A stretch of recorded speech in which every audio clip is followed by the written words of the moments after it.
Su nombre se convirtió en sinónimo de elegancia y seducción. Mauricio Garcés. El eterno Don Juan de la pantalla mexicana, el hombre cuyo encanto ninguna mujer podía resistir. Su personaje en pantalla, un caballero exitoso, irónico, ligeramente cínico que vive en el lujo, era tan convincente que millones de espectadores creían que él era así en la vida real. Y casi no se equivocaban. Mauricio Férez Yazbek, el futuro Garcés, nació el 27 de diciembre de 1926 en la ciudad portuaria de Tampico, en el seno de una familia de inmigrantes libaneses. Era uno de 6 hijos y la familia vivía con bastante modestia.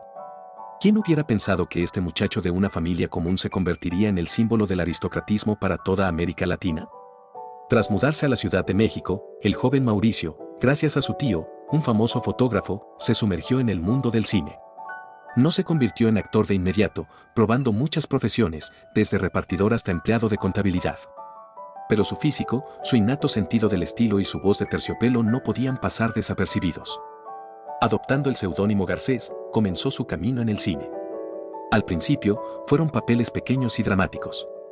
Pero el verdadero éxito llegó cuando encontró su nicho. La imagen del galán rico e irresistible lo convirtió en una superestrella. Películas como Don Juan 67, Modisto de señoras, Club de seductores, la taquilla de estas cintas rompió todos los récords. Garcés se convirtió en un hombre riquísimo. Vivía igual que sus personajes, vestía trajes de los mejores sastres, conducía los autos más caros, su villa estaba llena de artículos de lujo. Era la encarnación de un sueño. Pero esta vida lujosa tenía un precio, y Mauricio lo pagaba en la mesa de juego. Su principal pasión, que se convirtió en una verdadera manía, eran las carreras de caballos.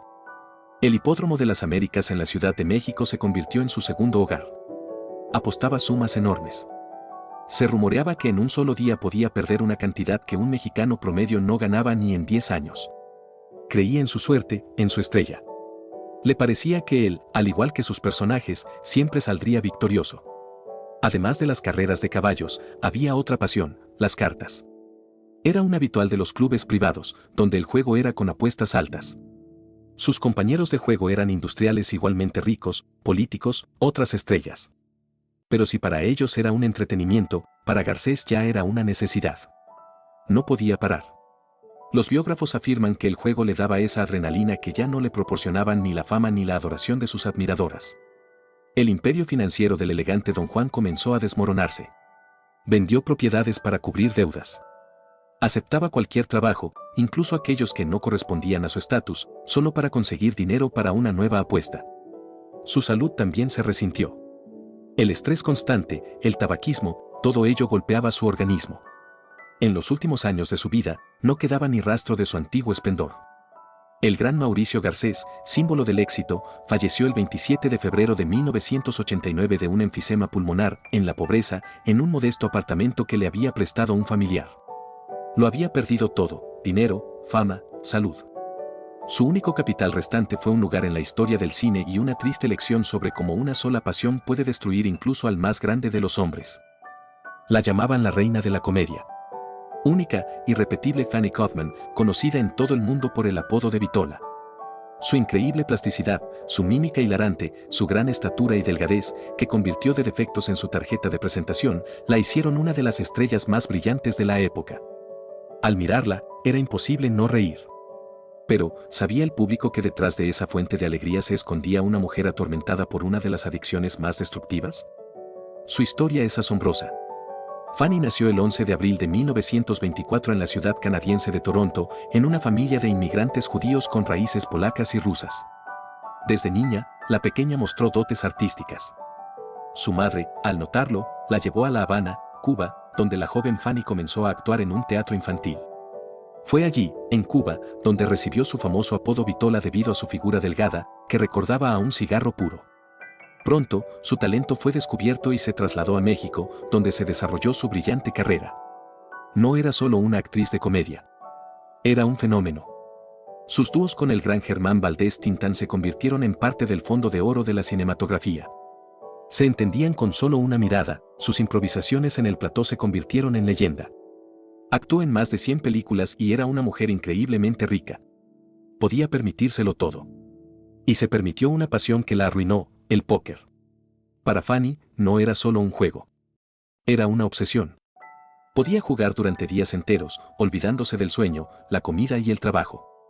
Circulaban rumores de que una vez, mientras perdía, apostó las llaves de su lujosa villa y las perdió.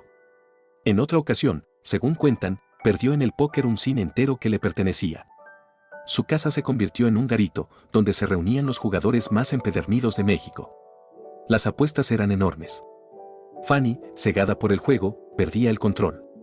Creía que estaba a punto de recuperar sus pérdidas, que la siguiente carta le traería suerte. Pero la suerte le dio la espalda. La fortuna, ganada con décadas de arduo trabajo, se desvanecía ante sus ojos. Se endeudaba, empeñaba sus joyas. Sus seres queridos intentaron detenerla, pero todo fue en vano. No escuchaba a nadie. El póker se convirtió en su mundo, en su realidad. Cuando el dinero se acabó, empezó a vender sus premios, sus objetos personales, todo lo que tuviera algún valor. La gran Vitola, que hacía reír a millones, vivía una terrible tragedia en la vida real. Su risa en la pantalla se convirtió en una amarga ironía. Vivió hasta una edad avanzada, falleciendo a los 87 años en el año 2009. Pero de su antigua riqueza no quedaba nada. Pasó sus últimos años en la casa de retiro para actores. Lo perdió todo, excepto el amor de sus espectadores y su lugar en el panteón de los grandes cómicos. Su historia es un trágico recordatorio de que incluso las personas más fuertes y alegres pueden caer víctimas de sus propios demonios. A la sombra de las grandes estrellas como Pedro Infante o Jorge Negrete, siempre hubo actores sin los cuales la magia del cine no habría sido posible. Amigos leales, compañeros divertidos, los escuderos de los héroes principales. Uno de los más queridos y reconocibles de estos actores fue Armando Soto Lamarina, a quien todos conocían por su seudónimo El Chicote. Nació en la Ciudad de México en 1909. Su camino a la fama no comenzó en los estudios de cine, sino en los escenarios de los teatros ambulantes, las llamadas carpas. Fue una escuela dura, donde había que saber hacer reír al público más sencillo, improvisar, aguantar los golpes. Fue allí donde perfeccionó su don para la comedia y creó el personaje de El Chicote, un tipo del pueblo, simple pero astuto. Fue descubierto por productores de cine y se convirtió en uno de los actores de carácter más solicitados. Era el compañero cómico ideal para las estrellas de primer nivel.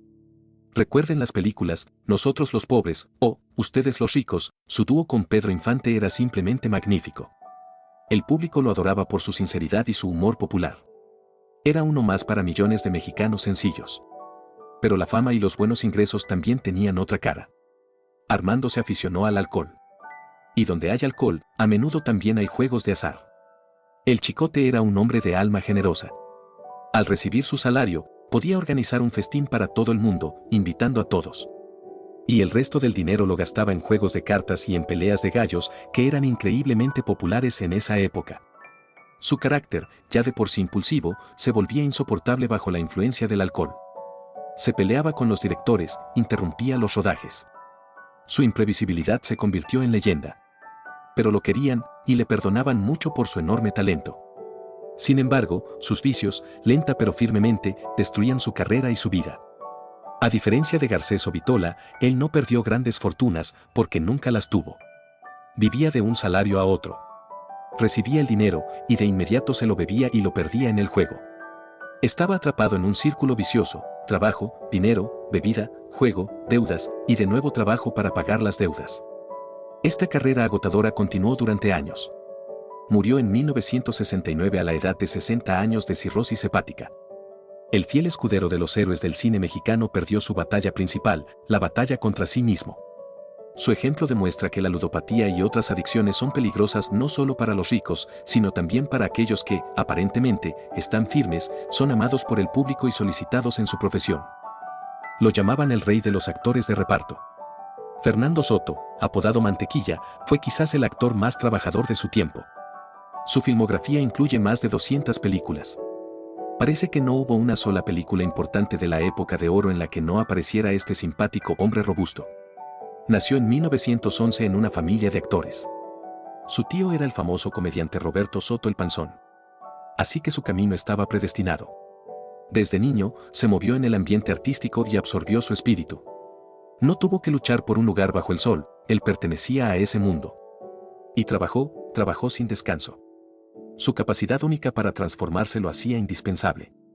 Podía interpretar a cualquiera, desde un funcionario corrupto hasta un borracho de buen corazón, desde un sirviente leal hasta un villano cobarde. Ganaba muy buen dinero. Con tanto trabajo, debería haberse convertido en millonario. Pero no sucedió. La razón fueron sus dos pasiones, una generosidad increíble, casi enfermiza, y los juegos de azar. Mantequilla no podía negarle nada a nadie. Cualquiera podía acercársele en la calle, pedirle dinero, y él lo daba, sin contar.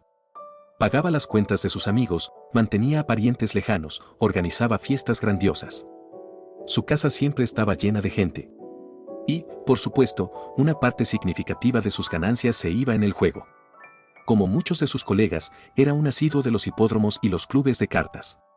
No era un jugador tan desesperado como Mauricio Garcés, pero jugaba de manera constante, sistemática. Para él, era parte de la vida bohemia, un ritual obligatorio. Tomaba las pérdidas a la ligera, con humor, como corresponde a un comediante. Pero el dinero se le escapaba entre los dedos como arena. La combinación de despilfarro y juego de azar lo llevó a un triste final. Cuando la edad y las enfermedades ya no le permitieron trabajar tanto como antes, descubrió que no tenía ahorros. Todo lo que había ganado durante décadas de trabajo agotador en el cine había sido regalado, bebido y perdido en el juego.